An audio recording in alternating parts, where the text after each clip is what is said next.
On episode 168 of He Said, She Said Movie Reviews, we take a look at the Netflix movie Desperados.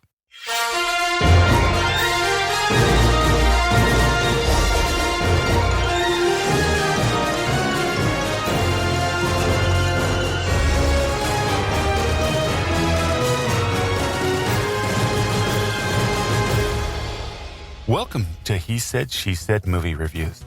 This is the podcast where a happily married couple with similar but different movie taste take a quick, spoiler-free look at the movies, helping you make the right decision before your next movie. I'm your host, Tim. And I'm April. So we just saw Netflix Desperados. I give this movie 2.5 stars. How about you, April? Really? Oh my gosh. Really? Believe it or not, because of the humor, I'm going to give it a 3.5. I laughed so hard. It is completely raunchy, but it was a pleasant surprise. This is the story about a panicked young woman with her reluctant friends in tow rushes off to Mexico to try and delete a ranting email she sent to her new boyfriend. The director is LP. That is her name she goes by, but it is Lauren Parmigiano. Thank you. You're welcome. She's known for 66 direction credits that are shorts, mainly that and TV, Always Sunny in Philadelphia, The Single Life, and Will and Kate.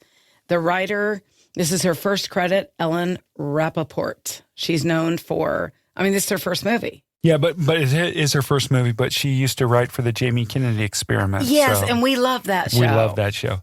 This had a good cast. It had Nasim, Pedrad, Anna Camp, Lamorne Morris, Sarah Burns, Robbie Amell, Heather Graham, Jessica Chaffin, and the kid I loved, Toby Gray, the little boy. He had some funny lines. That is pretty cute. Runtime is 105 minutes. It's rated TVMA.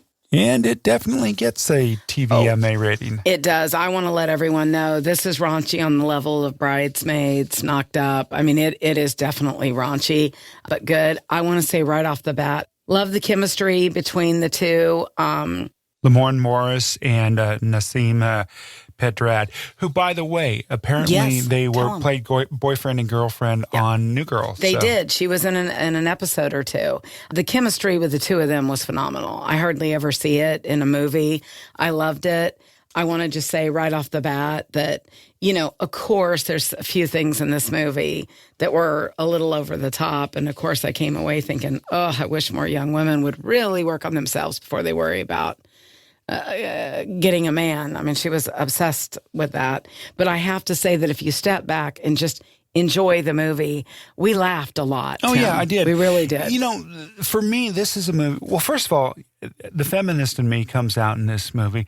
I'm glad, you don't see a lot of raunchy comedies done from women, okay? Right. And this was, a women director, a woman writer, all about women, and it was raunchy. This is typically what you'd see in a male comedy, with the exceptions of Bridesmaids. True. That was one. And it's really good to see that. From the feminist perspective. Why did I only give it 2.5 stars? Some of it was just over the top. Well, some of it was just silly, and it was more almost. I agree. It was like somebody wanted to make a made-for-TV raunchy movie. Okay, so that's the feeling I got from it. But what happens is you end up really laughing, and you enjoy the twist in the movie, and it just ended up being so much better than I thought it was. And I enjoyed the friendship between the girl, just the whole thing, the girls. I searched hard for a theme for this movie, and I think I came up with, once you send an email, you can never get it back. That's basically the basis of the movie. Yeah, that's kind of the theme of this movie. I think the theme of the movie is don't ever think that you can be with someone else and not be yourself. That's, you're right. That is a far better theme. You need to be yourself. You're right. That was the theme of this, really. It really was. You need to be yourself when you're with somebody. And if someone loves you unconditionally, that's the way they'd want it, and that should be the way you want it.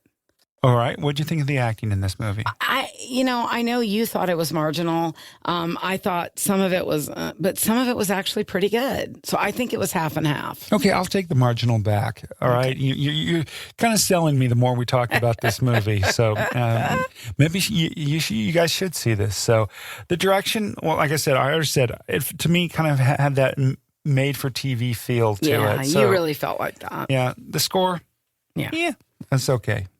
I thought the cinematography, actually some good scenes. In Cabo, we've been. It's one of our favorite places. I thought they did a great job with that. Yeah, I really enjoyed the scenes from Cabo. So most, the parts in Mexico were filmed there in Cabo. I thought Authentic. I thought the production design was okay. Yeah. The special effects, there was one special effect, and I'm not going to go into spoilers with you. Don't spoil it. But I will say the dolphin special effect cracked me up. I was laughing so hard because of the dolphin. And it also goes into the rude and crude humor, too. It does. So It definitely does. editing. Yeah. I mean, the pace moved along. It definitely did. And as we talked about, the dialogue, crude, rude, and downright silly is what Tim said. I agree to the silly. I mean, there's just some things. But again, we're sitting here and times are so bleak. You're in the middle of a pandemic. You've got all kinds of negativity on the news, politics all around. People are worried every day. You turn on this movie, and I have to say it was a pleasant surprise. Yeah, it was. Well, for me, and I said this in our last episode, if you listen to episode, 167 about My Spy, for a pandemic movie, for something to see when you've seen everything else and you need a good chuckle, I think this is, it's a little bit of a rom-com. Sure. There's some rom-com in there. There's some raunchy humor, like Bad Boys or something like that, but I hope people see, I mean, it's streamed. I mean, Netflix did a good job. I think I've seen some negative reviews about this movie, and I think some of that is that I think people aren't used to seeing women behave like this. Right. They have it in their heads how they want a woman to behave, which is a problem in many areas of our world that I will not take everyone's time up tonight going over. I apologize right now for getting April up on our soapbox. There we go. But if you want to just sit down and just be amused and laugh and have something that's a little raunchy without overthinking it, this is the perfect movie. Yeah, this isn't an intellectual movie. It's not a movie you're going to be thinking about for days on end because of some plot twist or something. It's just a good laugh out loud, grab your belly and chuckle movie, right? Absolutely. All right. Well, thank you so much for listening. We really appreciate it. If you haven't already done so, please tell a friend about the podcast.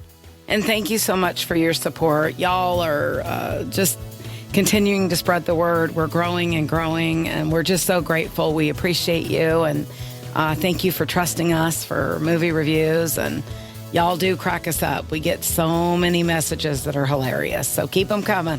Thanks a lot. We'll see you on the couch. Thank you. We'll see you on the couch.